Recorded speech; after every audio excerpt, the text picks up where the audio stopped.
Hello hello, कैसे आप लोग हैं? क्या हाल चाल है? आज 15 जनवरी है और गुरुवार का दिन है, बेहद ही खास दिन है। आप सारे लोगों का यहाँ पे स्वागत है। देखिए, इस तरीके से लाइक करना है, सब्सक्राइब करना है और घंटी को बजा देना है। भाई सब्सक्राइब कर लिए तो बहुत बहुत धन्यवाद, नहीं किए तो कर लो। और देखिए 15 जनवरी की खबरों पर आइए पूरी नजर डालते हैं पूरे। और आज का राहु काल का समय जरूर नोट कर ले भाई, द्वादशी तिथि है, समझ रहे हो, कहीं भी जाने से पहले।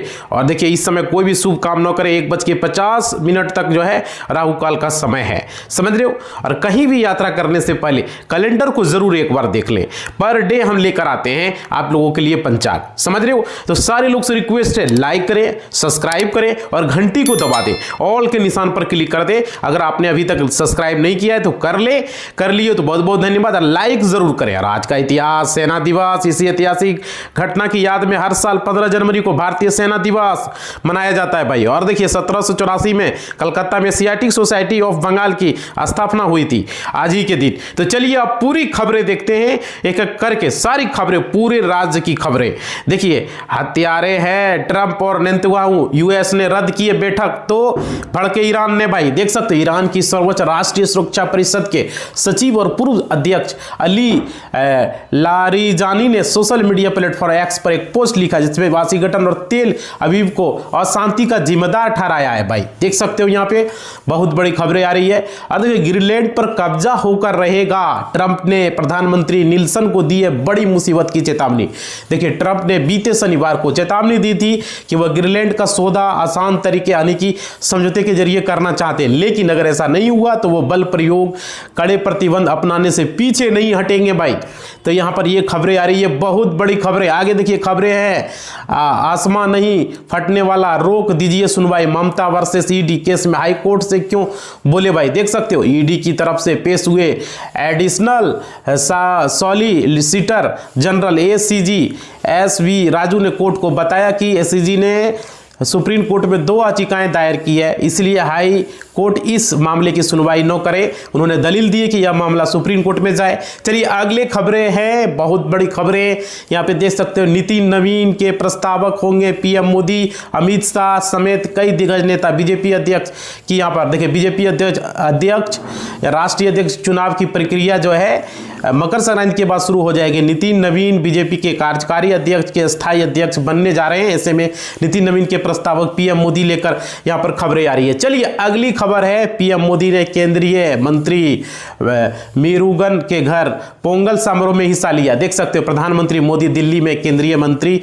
एल मेरुगन के आवास पर पोंगल समारोह में हिस्सा लिया। उन्होंने गो सेवा की। इससे पीएम मोदी ने मकर संक्रांति, भोगाली बिहू और पोंगल के अवसर पर देशवासियों की शुभकामनाएं। पोंगल तमिल परंपराओं का समृद्धि का प्रतीक माना जाता है। अब देखिए 15 जिलों में घना कोहरा और कड़ाके की ठंड का येलो अलर्ट है। इस दिन भी भाई देख सकते हो बारिश की भी संभावना बताया जा रहा है। उत्तर प्रदेश में जनवरी के दूसरे सप्ताह से कड़ाके की ठंड और कोहरे का प्रकोप जारी है। पश्चिमी यूरोप समेत जिलों में शीतलहर और बर्फीली हवाएं चल रही है। मौसम विभाग ने 19 जनवरी तक कोहरे की सर्दी के लिए येलो अलर्ट जारी किया। कानपुर प्रदेश का चौथा सबसे ठंडा शहर रहा, जबकि यहां पे खबरें आ रही है। चलिए अगली खबर है, चीन की दादागिरी के खिलाफ दुनिया लामबंद। अमेरिका में G7 की बड़ी बैठक, भारत भी शामिल। देख सकते हो G7 देशों ने भारत, ऑस्ट्रेलिया और मैक्सिको के साथ जो है दुर्लभ पृथ्वी तत्वों पर चीनी बादशाह के खिलाफ जो है राजनीति को लेकर बैठक की। इस बैठक की अध्यक्षता अमेरिकी ट्रेजरी सेक्रेटरी स्कॉट बेसेंट ने की। उन्होंने बताया इस बैठक में दुर्लभ पृथ्वी तत्वों की सप्लाई को लेकर चर्चा था।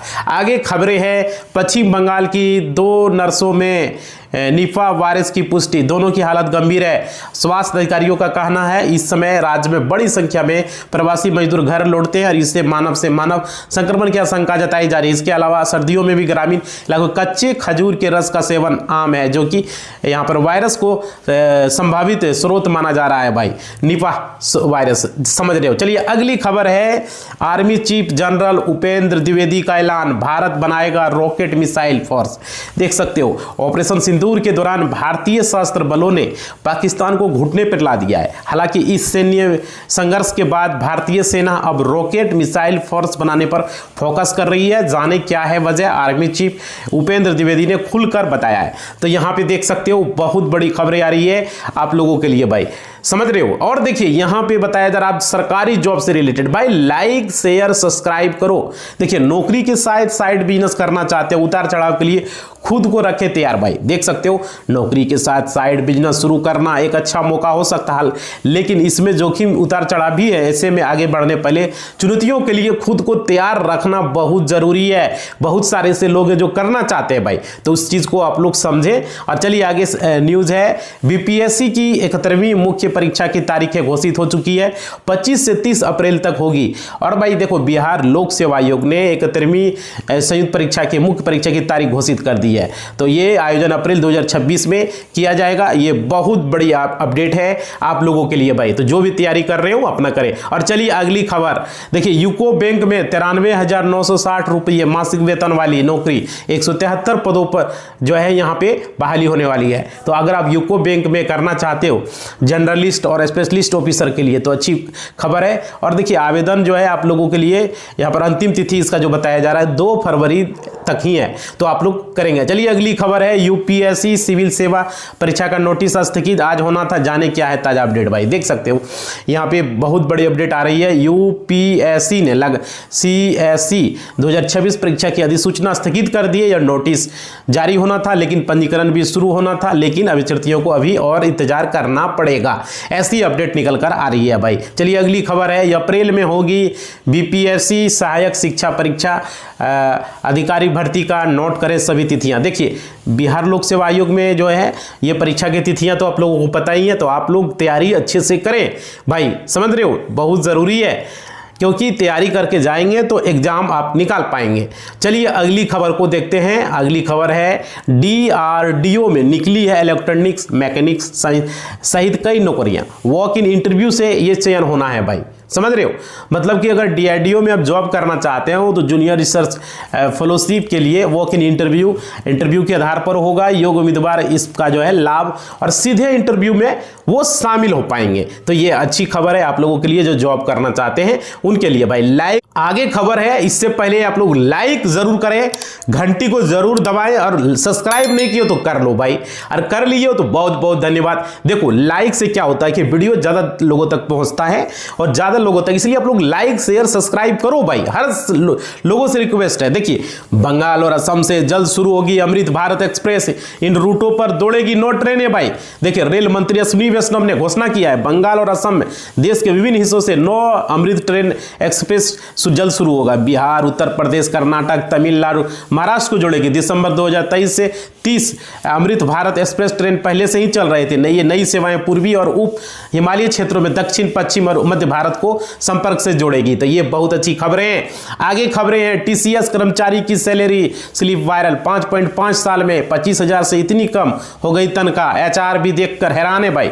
टीसीएस एक बार फिर चर्चा में आ गया, लेकिन इस बार नौकरी कटौती नहीं बल्कि कर्मचारी के वायरल पोस्ट की वजह से। रेडिट पर खुद को जावा डेवलपर बताने वाले एक आईटी प्रोफेशनल ने दावा किया टीसीएस में 5.5 साल में उसकी सैलरी बढ़ने के बजाय घट गई है। कर्मचारी मुताबिक उसे 2020 में 25,000 महीने की सैलरी ज्वाइन किया था, लेकिन 26 में यहां पर इन हैंड भाई मिल रही है सैलरी, समझ सकते हो भाई।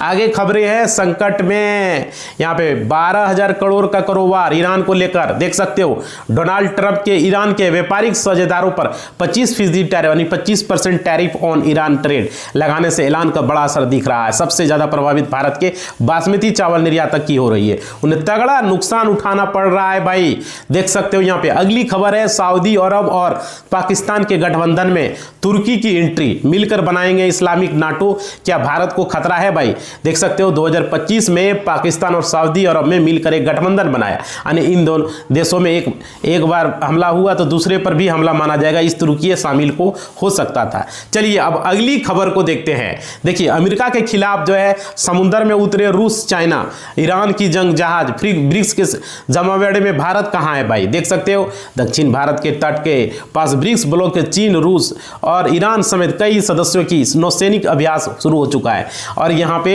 वैश्विक तनावों के कारण ये, और चीन की अगुवाई में व्हील फॉर पीस 2026 युद्धाभ्यास कैप ऑफ गुड होप में 9 से 16 जनवरी 2026 तक हो रहा है ये, तो ये अच्छी अपडेट देखने को। चलिए अगली खबर है, फिजूल खर्ची वाला संगठन ट्रंप के रास्ते पर नेतन्याहू, इजराइल ने 7 यूएन एजेंसियों एजेंसियों से तोड़ा है नाता भाई। देख सकते हो अमेरिका के बाद जो है अब इजराइल भी संयुक्त राष्ट्र व्यवस्था पर बड़ा प्रहार किया है। 7 यूएन एजेंसियों से तत्काल नाता तोड़ते हुए इजराइल ने उन पर पक्षपात, इजरायली विरोधी एजेंडा और अप्रभावी नौकरशाही के आरोप लगाए। यह कदम वैश्विक मंच पर बढ़ते टकराव को साफ दिख रहा है। चलिए अगली खबर, क्यों 80% डाउन हुआ यह स्टॉक। यहां पर देख सकते हो 2132 रुपये से 425 रुपये पर का भाव आ गया है। देख सकते हो कोटक महिंद्रा बैंक के शेयर जो है 2132 रुपया से गिर करके 425 रुपये पर आए। यह बैंक के बोर्ड मेंबर के लिए फैसले के कारण हुआ। यह ट्रेंडिंग एप्स हर जगह जो है 80% की गिरावट है भाई। बोल रहे हैं ना नुकसान भी होता है। देखो फाइनेंशियल 26 में 7.2% की दर से बढ़ेगी भारत की अर्थव्यवस्था। टैरिफ बम का क्या होगा असर भाई, वर्ल्ड बैंक ने बताया।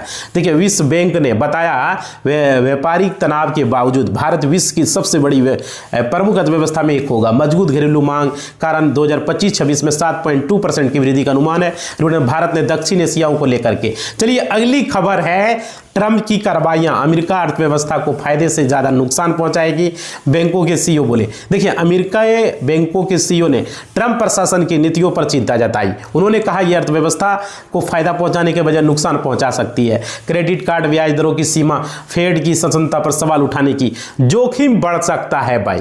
चलिए अगली खबर है, खाता धारकों के खाते से निकाल लिए 21 करोड़ रुपये भाई। देख सकते हो कोऑपरेटिव बैंक के 3 तत्कालीन ब्रांच मैनेजर समेत 16 के विरुद्ध मुकदमा दर्ज की गई है। देख सकते हो भाई ये गोंडा में उत्तर प्रदेश के स्टेट कोऑपरेटिव बैंक लिमिटेड की शाखा में 21 करोड़ 47 लाख 78 हजार रुपये का बड़ा गबन सामने आया। दिसंबर 2021 से जून 2025 तक यह नियमितता हुई है, जिसका खुलासा ऑडिट हुआ है। सहायक महाप्रबंधक ने 3 तत्कालीन शाखा प्रबंधक से 16 आरोपियों के खिलाफ मुकदमा दर्ज। आरोप है ऋण वितरण में धांधली कर सगे संबंधियों से यह पैसा निकाला गया है भाई। अगली खबर है, आरबीआई गवर्नर का एक्सक्लूसिव इंटरव्यू, महंगाई, सेंट्रल बैंक ऑफ की आजादी और अर्थव्यवस्था पर। देख सकते हो एनडीटीवी प्रॉफिट के वो दिए गए एक्सक्लूसिव इंटरव्यू में गवर्नर ने उन सवालों को जवाब दिया जो हर आम आदमी को जानना चाहिए। उन्होंने महंगाई, निवेश और रुपए की मजबूती, बैंकिंग सेक्टर, केंद्रीय बैंक की आजादी जैसे मुद्दों पर खुलकर बात किया भाई। तो ये अपडेट है। चलिए अब अगली खबर देखते हैं, मकर संक्रांति के अवसर पर जो है बैंक जो है बंद था, क्या 15 को भी छुट्टी है। देखिए सकते हो आरबीआई द्वारा जारी बैंक को हॉलीडे के अनुसार 15 जनवरी को कई शहरों राज्यों में बैंक बंद रहेंगे। ये त्योहारों का नेगोशिएबल इंस्ट्रूमेंट एक्ट के तहत आते हैं भाई। तो 15 को यानी कि आज भी बंद रहेंगे, समझ रहे हो ना। कल